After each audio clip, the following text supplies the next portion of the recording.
Yo, what's going on, guys? It's your boy, the Phenomenal One. Make sure you like this. Make sure you smash that like button on the vids and you subscribe.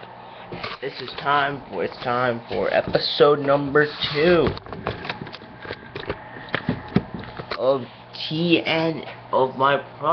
the problems with TNA Impact and ways to fix them. Last week I talked about TNA on Destination America. But this week I'm going to be talking about the TNA roster. And now I'm going to look up who's on that TNA roster.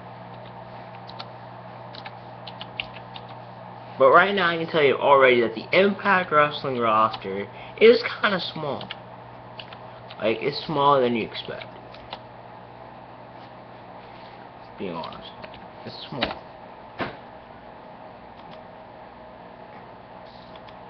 And it kind of sucks that they have a small roster. It kind of sucks. So I'm going to tell you kind of who's on the roster now. You have on the roster Abyss, Angeline Love, Awesome Kong, Bobby Roode, Bram, Brooke, Chris Melendez, Christy Hemme, D'Angelo De Niro, Davey Richards, DJZ, Drew Galloway, Eddie Edwards, Eli Drake, Eric Young, EC3, Gail Kim, Jade, James Storm, Jeff Hardy, Jeremy Borash, Jesse Goddard, Kenny King, King Mo, Kurt Angle, Lashley, Madison Ray, Magnus, Mahabali Shira, Andrews, Manic, Hardy Bell, Matt Hardy, Micah, Mickey James, Mike Tenay, Mr. Anderson, Rebel,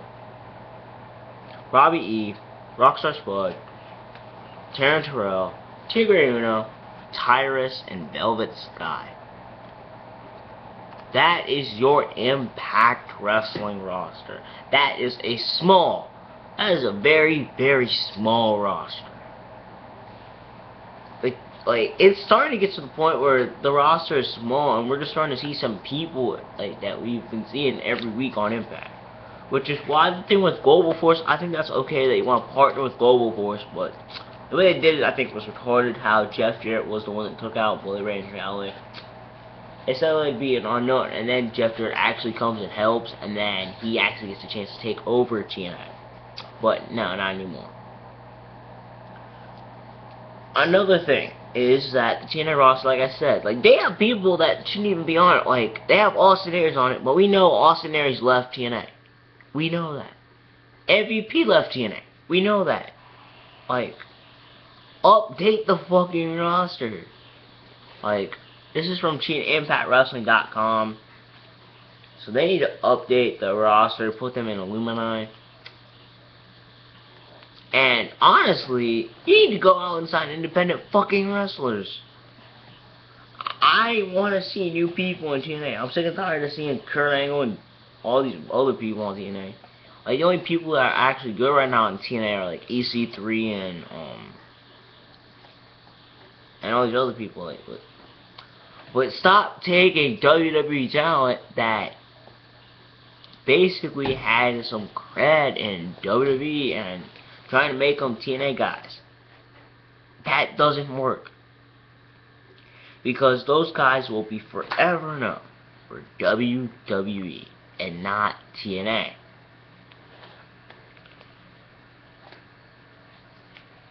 Like, I don't know, one person, whenever they see Jeff Hardy, they think of, oh, TNA. I don't see one person that does that. Another thing, yes, like I said, you need to go out, you need to look at all the independent fucking circuits. Go out and find independent fucking wrestlers. Honestly, bring back fucking AJ Styles. You need AJ Styles. You can't have TNA without AJ Styles. He's Mr. TNA. Like, you need to go out, you need to go to the indies, you need to go to fucking New Japan Pro Wrestling, you need to go to all the fucking indies, and fucking get your fucking TNA talent. Like, not only for the X Division, because X Division is so fucking shit right now, but for the fucking, well, for the main roster, because y'all have no talent there either. Like what the fuck, like, and when I say go out and sign young people, I don't mean sign people like fucking King Mo that doesn't make any appearances and he's just on the roster for some shit reason. Like, fuck, just fire the fuck out of King Mo. Like, he's not gonna do anything for TNA anytime soon. Like, just be honest. Like, let's just be honest. Like, fire fucking King Mo. And just go out and find independent fucking wrestlers. That's really what you need to do. You need to go out and find independent wrestlers. For the TNA roster. Because this roster is so shit. Like,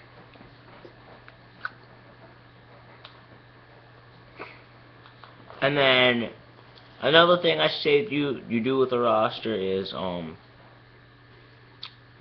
revamp the gut check thing, because I like the idea of it, but it was shit on TV from what I saw. So you need to revamp the gut check idea, because I think I think what they did with it was kind of retarded. Like,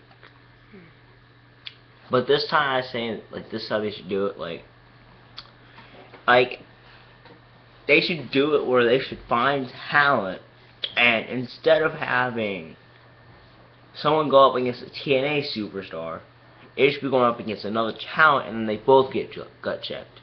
Like, they both get gut checked, and the judges, like the three judges, like, they score the fight, like they score like who won the match. Like, I think that's how they should do it. But I think that's how they should bring back gut check. But, like, you know.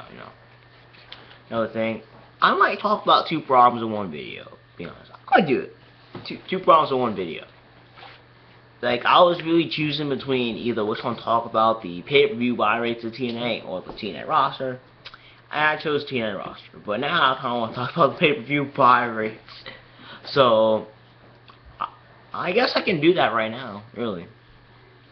So, TNA. They are infamous for their pay-per-view issues. And they're infamous for their low buys with pay-per-views. Now, I think the last pay-per-view they had was Slammiversary this year. They're only gonna do 2 pay-per-views this year. I think that's retarded, to be honest. Like, because pay-per-views, I believe they gained fan base. Because I started watching wrestling off of a pay-per-view. But the last pay-per-view they had was Slammiversary, and had around 15,000 buys. Like, these aren't official numbers, because TNA doesn't disclose their pay-per-view buy rates. But around 15,000 buys. That's low. If compared to WWE, like, say like a pay-per-view for like WWE, like TLC or Elimination Chamber, those get at least 500,000 people, or 750,000 people watching those events. Like, those events, because WWE, they are the master of building the pay-per-views. Something that TNA fucking doesn't give a rat's ass about. Like, TNA doesn't give a shit about building pay-per-views. They just care about just selling. That's a problem. Like, why the fuck do I want to see fucking sell? Like, why, like, if you don't sell the pay-per-views, and you shouldn't be doing them, like, that's just common sense. Like, people see pay-per-views that are very built, that are built very well to them. But TNA, on the other hand, doesn't build pay-per-views. Like, they did not build the Slammiversary this year. Like, I thought, to be honest, the main event of Slammiversary this year was going to be Kurt Angle versus EC3 for the World Heavyweight Championship. Well, that's what I would have booked. I would have booked that. That should be happening. But no, this is what they did. Instead, they put EC3 in a tag team match with Tyrus against Lashley and someone fucking else. Like, that shouldn't be... Like, what? Like, the fuck? Like, what the fuck is going... Like, what the fuck is this? Like, I'm not paying 40 bucks to see EC3 tag team with somebody. I'd pay 40 bucks to see EC3 versus Angle for the World Championship because they built it pretty good. But like no, like I said, they put that back on episode of Impact. Like, stop putting special matches that are close to pay-per-view days on Impact. Put those matches on pay-per-views. That's the first thing they need to do. First thing they need to do is they need to go to around 5-6 pay-per-views a year. Around. So that way TNA can do builds. The second thing they need to do is defend the World Championship at pay-per-views. Because the World Championship has not been defended at pay-per-views since June of last year. That's a big fucking issue. Like, the only championship I think was defended at anniversary was the X Division Championship. Like, every championship should be defended on pay-per-views unless the person's injured. Then I would do this thing, and if the person was injured, I do this kind of thing called like an interim championship, where this is what UFC does. The UFC, people might be bitching at me for this because I mentioned the UFC thing, but whatever. UFC, whenever a champion is injured, they have the match in, like, the top 2 contenders for the championship for the interim title. And whoever wins the interim championship gets to face the champion for the undisputed championship. Like, I think that's something TNA should do, like the interim championship thing, because that would probably help them draw more events more. Another thing that they should do is, like, defend all the championships, 6 pay-per-views a year, and honestly, stop doing the fucking one night only pay-per-views, because those pay-per-views are stupid. Like, those one night only pay-per-views are fucking stupid. Like, I think those are definitely a quick way for TNA getting cash. Like, they need to stop doing those. And a second thing, be honest, and the last thing I gotta say is, be honest, is to, go to a different, like, and start doing pay-per-views, and then, like I said, with the TNA roster, hire independent wrestlers. You can start them on the pay-per-view stage, you know. Like, you can do the gut check on pay-per-view, or you can, like, they need to find new talent, just straight up. Like, just find new talent, damn it, and fix your pay-per-view method, because the 2 pay-per-views a year thing is retarded, and the way you do it is just horrible. So, fix the roster and the pay-per-view buys, and you'll be better. You'll be better for a little bit. Next time I'll be doing a part 4, and I might be talking about the X Division in TNA. If there's something different you want me to talk about,